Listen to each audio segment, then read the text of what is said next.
So we are going into part 4 of the Passion of the Christ, the prediction of Jesus in the Old Testament, connecting in the New Testament.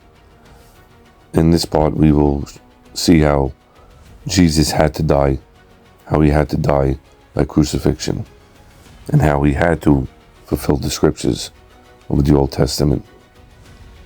So let's watch together in part 4 of this series, Jesus connecting to the Old Testament. God bless you all.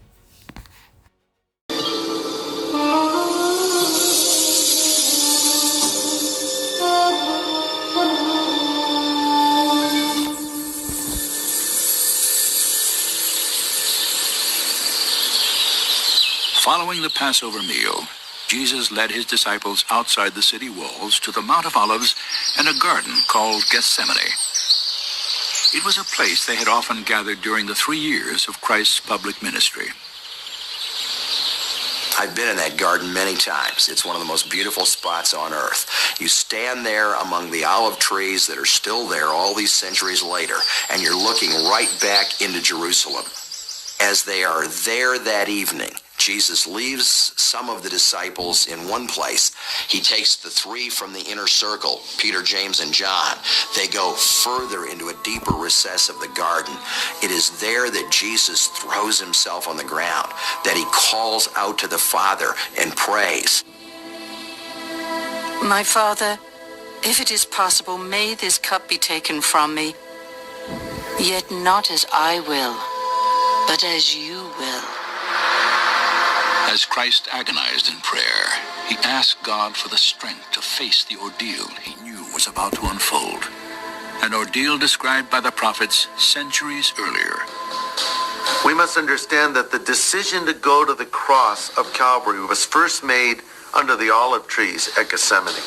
And we know Jesus was under pressure because, being God, he had foreknowledge. He knew what was ahead. He knew that he was going to be betrayed by Judas Iscariot. He knew that he was going to bear the sin of the world. He knew that he was going to be crucified, that his back would be torn open. But I think the thing that he recoiled from the most was the knowledge that he who was holy and pure and sinless was going to take upon himself all that was unholy and impure and sinful. So indeed, it was the passion.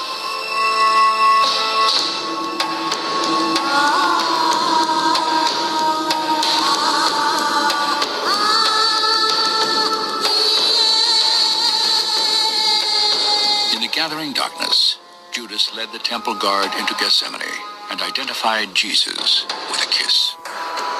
Christ's betrayal was complete, and prophecy again fulfilled.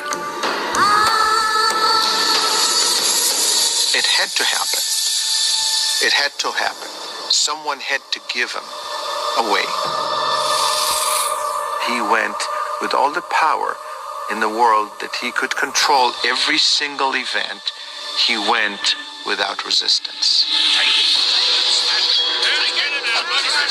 As Christ was taken away by the temple guard, Peter leaped to the aid of his master, cutting off the ear of Malchus, the servant of the high priest.